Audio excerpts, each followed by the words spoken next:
halaman, hindi naman nakikialam yung halaman. Dapat Pero nandun po kasi sa lakaran ng tao. Ang tao kawawa, napipilitan maglakad sa sa kalsada. gilid lang naman yung halaman. Opo, yan nga po, kaya nga po tawag na sidewalk. Gilid po talagang lakaran yan. Tourist nila, ang dami yung mga kalat-kalat, hindi nyo pinukuha yan. Ayan o. Ngayon, nahakot.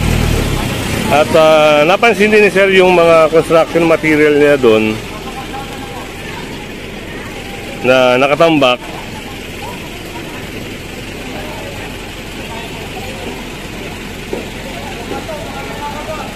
Ay, lapit lang tayo mga kasama.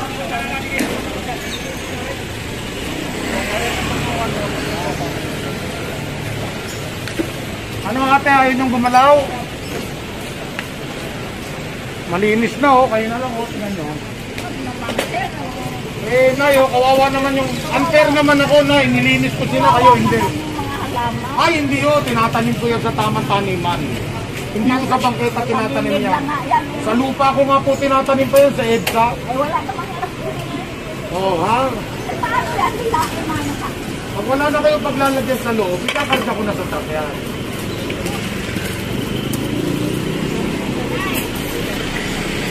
At yun, parang kung dito may papasok ay talagang kukumpiskahin po mga kasama. At dito yun.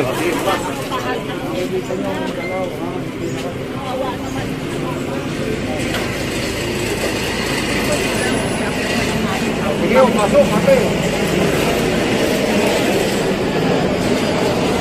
Ate, masyado ka na natang matagal ah. Hindi ka lang oh. Naunahan pa kayo ng mga nasa harapan eh. Siguro, dapat na yata iba kayo na.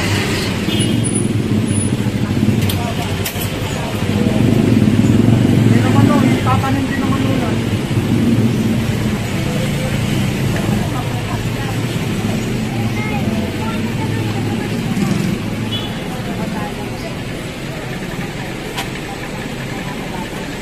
Parang peso yung halaman mo, ang dami posas ah.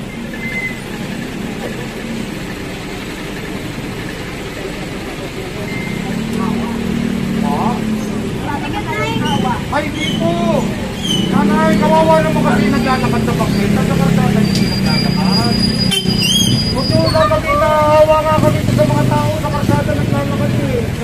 Dahil sa halaman ninyo. Kulang po, sinakot nyo ba yung iba? Kulang po yan.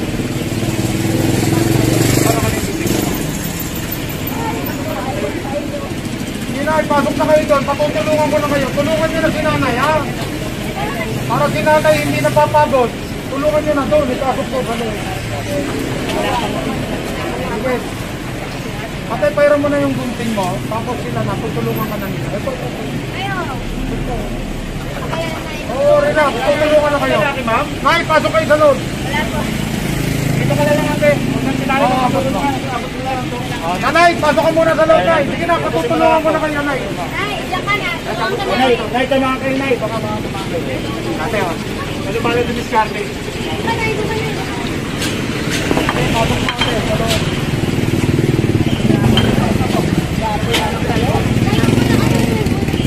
Sige na, yayain nyo na, tutulungan kayo. Huwag kayong mag-alala.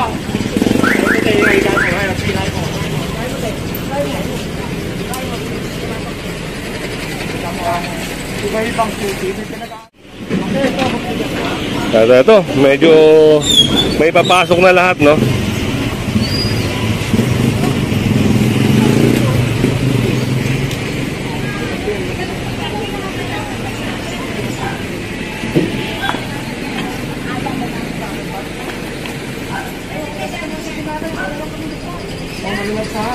Si nanay, may sinasabi ata dito. Puntahan natin si nanay. Nasa opisina dadalhin to. Ano po yun, Nanay? Nasa opisina dadalhin to. Sa Ortigas po, doon po namin tinatanong ko lahat ng nakukumpista. Ay, bakit naman sa yung halaman? Hindi naman nakikialam yung halaman. Dapat Pero nandun po kasi sa lakaran ng tao. Ang tao kawawa, napipilitan maglakad hindi sa sa gilid kalsada. lang naman yung halaman. Opo, yan nga po, kaya nga po tawag na sidewalk. Gilid po talagang lakaran yan. Bakit yung mga nakatumpok sa mga sectores, mga ano, hindi nyo kinuhuli yan, kinamo yan, no? Yung mga Nay, halaman ganito, yan. ubusin muna natin itong maya ha, tsaka natin isusunod yan. Ganito ang gawin nyo, para matulungan nyo kami, magre-request din kayo para mapasok pa namin yung mas looban. Gusto namin yan, yung nagre-reklamo ganyan. Yan na nga eh. Alam Opo. mo ba ng halaman ko, 7 O di bali, pwede nyo na may electric yan, pero you have to pay the penalty yung mga binapos ng gobyerno. Bakit yun? Ang dami din na nga sa gilid. O pero kasi ang complaint po sa amin, dito po Ayan, na ang dami. Bakit hindi nyo kinukuha yan? Halaman ko sa gilid. Ayan, ang dami. Oh. Dokumento na sinanay. Yan, ang dami yan. Oh. Yan, oh. Yan. Yung halaman ko sa gilid, kinukuha nyo. Yan, ang dami. Si Torres, Lisak. Ang dami yung mga kalat-kalat. Hindi nyo kinukuha yan. Ayan, oh. Ang dami-dami yan. Yung halaman ko, kitabi. Yung yan, mga kotse yan. Ha? Pagkatapos nyo, andyan, balik naman sila. Yung halaman namin sa gilid lang. Ang mahal man ang halaman namin, ha? Pinaghirapan namin yan, tapos kukunin nyo. Wala kayong abiso. Dapat may abiso, mama. May abiso dapat yan. Yung halaman namin sa gilid lang. Binibili namin yung halaman namin, ha? Yung illegal yung mga kotse. At balik tayo dito mga kasama, yung si nanay, tinuturo na lahat ng street. Ay, nakita ko yung ating dito, nagkakalo. Nagagalit, ba't ko kayong binapos ng tulong, pasok. Ate, ikaw na maglinis na, ha? Hindi ka lang, para maganda yung harapan ng bahay na nanay. Okay na. At ayun, tuluyan na naalis yung mga obstruction dito. Yun ang reklamo kasi rito, yung obstruction na nilalagyan nila ng mga halaman. Salamat kami. Yun at dito ata merong napaayos dito. Kuha nang yung lona nila mga kasama.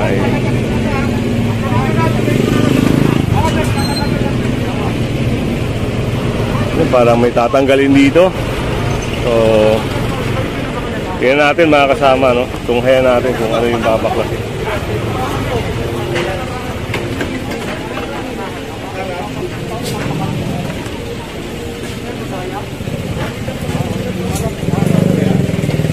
Kaya pakatanggalan po na lahat. Ay, nalaman nyo, bawal ito.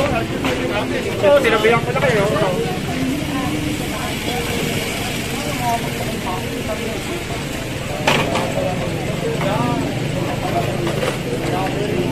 Yan, no? Baka gusto nyo kumain dito sa Tapa ng Inako. Yan. Anong lugar to, ma'am? Anong lugar to? Lugar po. Oo. Mayo Street po. Rizal, Makati. Ayan, barangay Rizal, sa area ng Makati yan. Kain kayo, punta kayo dito sa Tapa ng Inako. Ayan.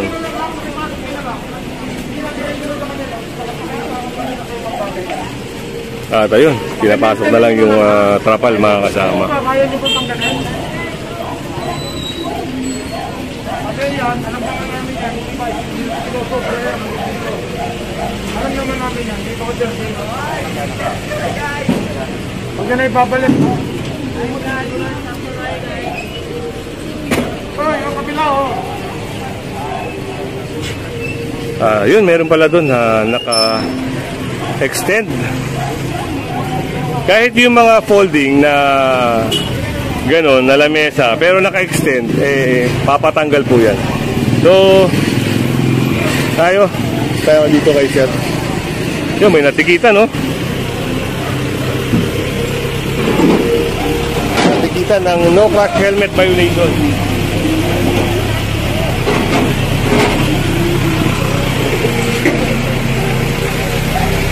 Ito pala mga ganito, sir, bawal? Oo. Ayan, okay, mga kasama yan. Babaklasin po, mga kasama.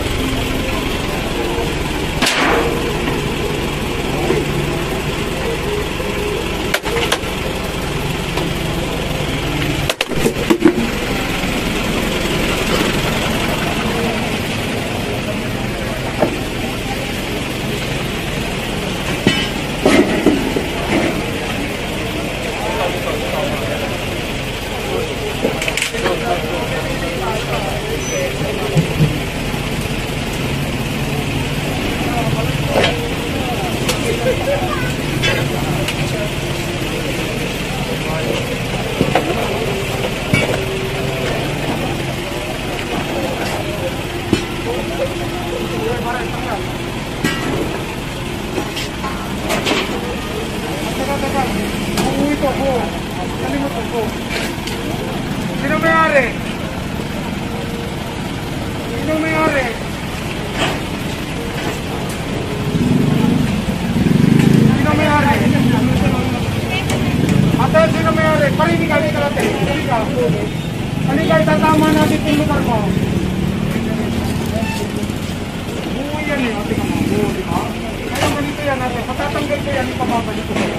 Gagawa ka ng paraan na hindi ko nakalawit na ganito.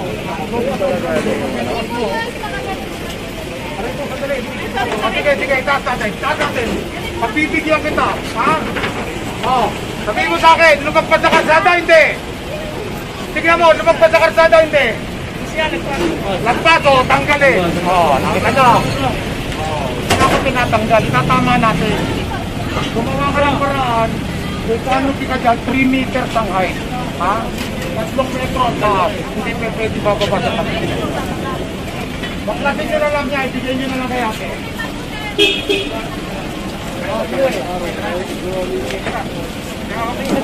Tinatama namin ng mali, ha? Pinakita ko sa'yo ang diferensya, kaya namin tinatatanggalin, ha? Pababalik ko sa'yo, i-correct mo para pakinabangan mo sa'yo. 3 meters ang height, at saka wag ang lalagpas sa akin.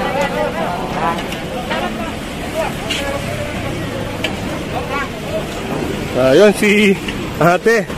Ayan, puntahan natin. Natikita na, pero hindi pa rin siya nagsuot ng helmet. Ang problema, may bata pa siyang kasama. Sabi kasi ni Kuya, drop lang daw.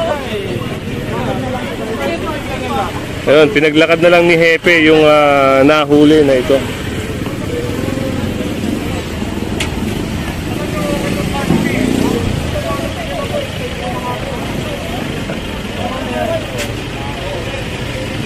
Pagpintanin nyo ang bangketa. Hanap buhay nyo na yan, gawin nyo ng tama. Para wala kayo nagkakasahan, wala kayo malalakad. Ngayon, umpisa na nyo ng ganyan. Hindi na lang sila ito. Nagkakaupot yun sir. Oo.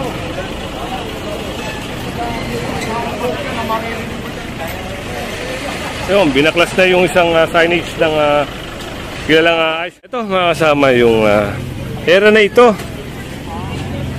Nasaan sila? Ako po.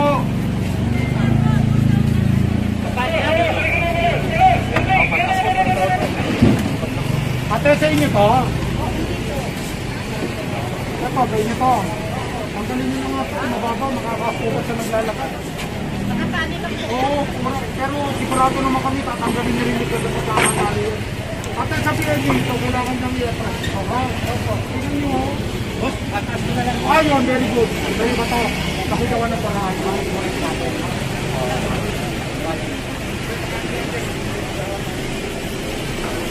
Oh, kanino to?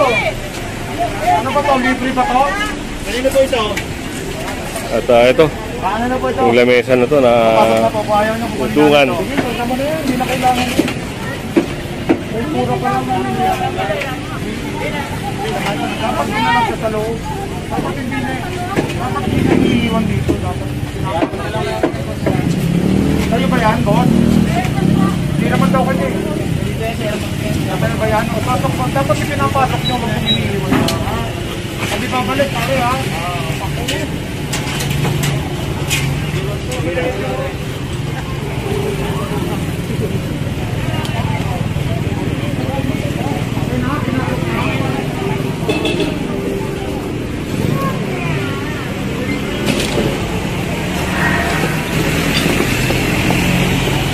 Ayun, yung mga bato, iniwan nito, pero yung mga kahoy, mga kasama, ay sasakay.